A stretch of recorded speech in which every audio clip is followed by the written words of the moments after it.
Hello, everybody, and thank you for tuning into the Mixed Section Report. Democrats got crushed last night.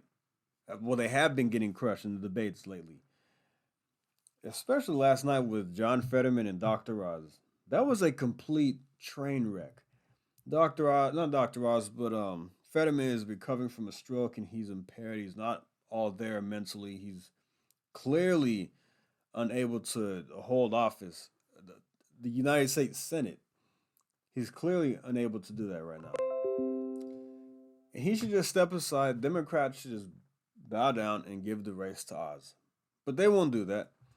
Anyway, I was watching the debate last night and I noticed that he said, "Hello, everybody. Good night." Or, "Hello, good night, everybody." I kind of paused and said, "What?" Yeah, okay. And then, but yeah, let's check out some clips from last night.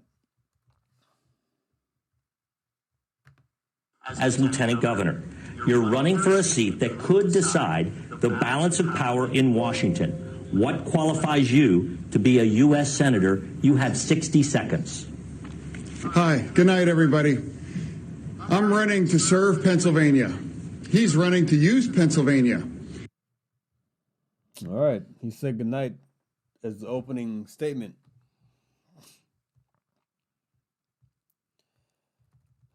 Let's check this out. Fetterman is asked about previously saying he wanted to eliminate fracking.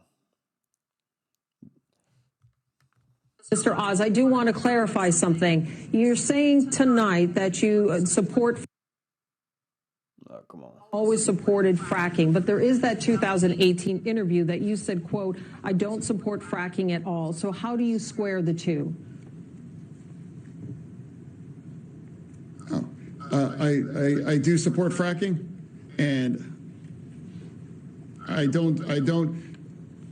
support fracking, and I stand, and I do support fracking. Okay, thank you, Mr. Clearly something is not right there, as we know. The moderator, has the Biden administration overspent, and if so, where do you think it should be cut? Your opponent has criticized Democratic spending, as you heard. Has the Biden administration, and if so, where do you think spending should be cut? You have 60 seconds. No, here's what I think we have to fight about inflation here right now. That's what we need to fight about inflation, right now, because it's a tax on working families, and Dr. Oz can't possibly understand what that is like. He has 10 gigantic mansions. We must push back against corporate greed. We must make sure that we're also pushing back against price gouging as well, too. We also be able to make more in Pennsylvania and make more in America. When he had a choice to make his merchandise, the Oz label is on, he made it all in China. Who can you believe that can fight against inflation and pushing back against corporate greed is somebody that is choosing working in China versus over American workers? I don't know how many times I heard him say when I was watching the debate. He said multiple times, "Dr. Oz has 10 mansions. He has 10 mansions." Okay. I don't know if he does or doesn't. He's a wealthy guy, but I don't know if he has 10 mansions, and if he does, so what? He worked hard to get that. The May primary. Last week, you released this note from your doctor saying you can work full duty in public office, but you have not released your detailed medical records surrounding your stroke. Mr. Fetterman, will you pledge tonight to release those records in the interest of transparency? You have 60 seconds. No. To me, for transparency is about showing up. I'm here today to have a debate. I have, speeches in front of 3,000 people in Montgomery County, all across Pennsylvania, big crowds.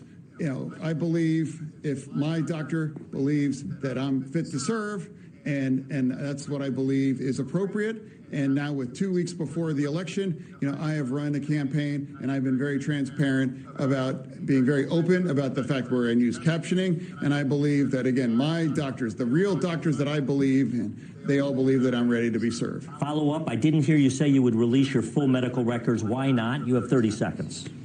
No, again, my doctor all believes that I'm fit to be serving, and that's what I believe is where I'm standing. Okay, Mr. Does that sound like someone who's ready to serve public office? One of the highest offices in America, in the world, actually? Yeah, I don't think so. After the debate, Predicted has moved the race into Oz's favor. Well, first, check this out. It's from Glenn Greenwald. Any decent human being, by definition, feels great empathy for Fetterman. It's likely we and or our loved ones will be disabled by illness at some point. But this attempt to invent a new rule that is ableist to discuss the cognitive abilities of candidates is just pathetic.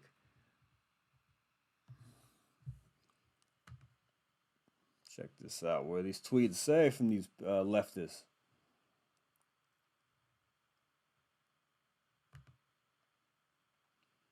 It was certainly an example of such remarkable transparency. This is a candidate who is feeling stressed, and there is such intense, often ableist scrutiny on how he's going to be able to communicate. And he did just that. Did a debate in front of a nation. When your side is so bad, you have to rely on ableism to win. Oh my gosh, give me a break. It's fascinating how stroke is wielded as a weapon in the Fetterman-Oz debate. Literally millions of us, myself included, identify as caregivers or survivors, embrace imperfection and marvel at reinvention after stroke. I once wrote about it.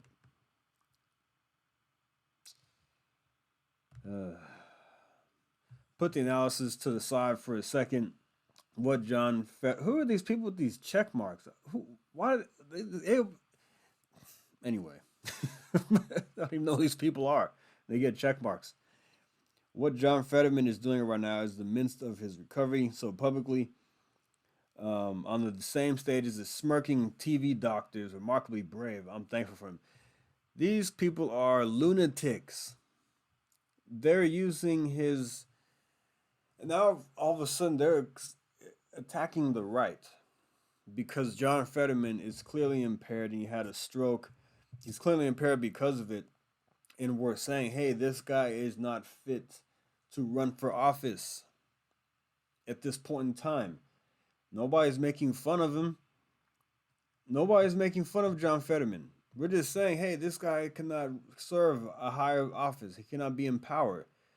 Dr. Oz, whether you think he's a rhino or he's a very, very moderate conservative, the man is very articulate.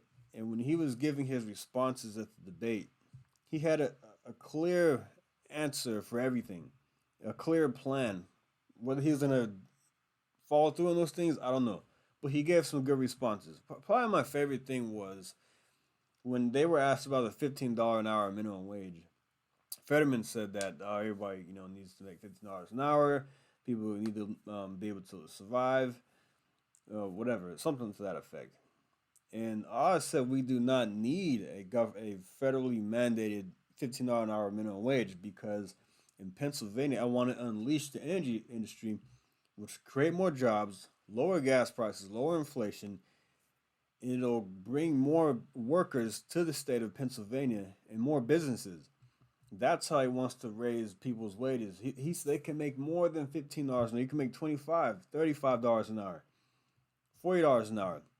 If you just get the government out, if you unleash the energy industry and let the private sector, the free market do its thing, you're going to see wages rise, which is exactly what Trump did when he cut taxes and got and unleashed the energy industry and deregulated the economy. That's how people got raises. That's why you saw incomes rise.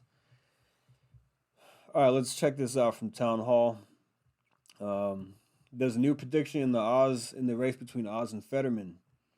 Predicted changed their prediction from August 29th, Fetterman had a 75 was in the betting market, the betting odds, 75 cents for Fetterman, 26 cents for Oz. And then before last night's debate, Oz was 53, Fetterman 48, so Oz made some headway there. After the debate is completely flipped. Dr. Oz has a 63 cents in the betting market versus Fetterman at 38 cents. That's a net swing of 74 cents towards Dr. Oz. I mean, yeah. I think that's why they didn't want to have a debate. That's why they held off the debate as long as possible. But I think the pressure mounted so much that Fetterman was forced to do a debate in the final hour of going into the election. Ron DeSantis crushed Crist in Florida, absolutely demolished him. I mean, that was probably one of the worst debates I've seen as far as somebody getting wrecked. He got destroyed. Check this out. Well, I would say when you oppose the Parents' Rights in Education bill, which prevents 6, 7, 8-year-olds from having sexuality, gender ideology injected in their curriculum, you are the one that's waging the culture war. I'm simply defending parents and students because it's inappropriate to have that in elementary school. It's inappropriate to tell a 6-year-old that they were born in the wrong body. It's inappropriate to tell an 8-year-old that they may have been born a girl, but maybe they're really a boy. That's wrong. We need to do the basics. We need to teach them to read, write, add, and I'm gonna get through this pretty quickly. I'm gonna post it in the link below. But yeah,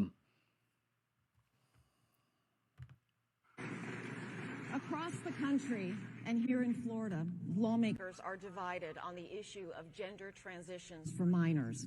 The Florida Department of Health has held firm that there are risks associated with certain puberty blocking and hormone therapies for children, despite pushback from the federal government and other states.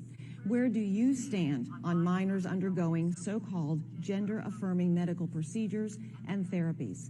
Governor?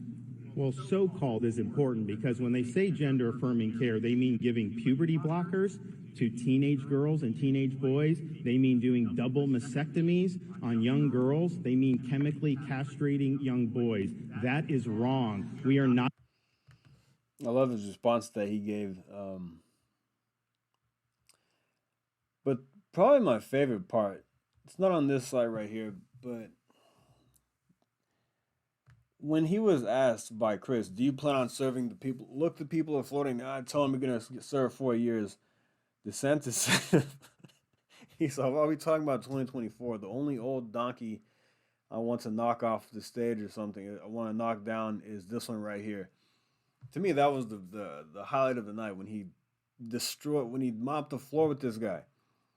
That was the knockout blow right there. I mean, and then after that, the polls came out, and DeSantis is up by 14 points. And then you even had people who used to work with Chris who said they are now supporting Ron DeSantis. I think that debate was clear as day. If you were on the fence, there's no doubt Ron DeSantis should be running Florida. He should continue to be governor, and I think he will be president someday. I'm a Trump guy. And I want Trump to run again in 2024 and he can get his second term that he deserves. But I do, if Ron DeSantis is the guy, if he is, I will vote for him.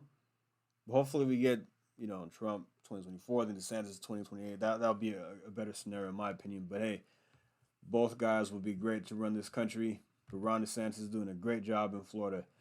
Anyway, Lee Zeldin annihilates Kathy Hochul's Hochul record on crime. He destroyed her too. I was watching this one last night as well, and he demolished her.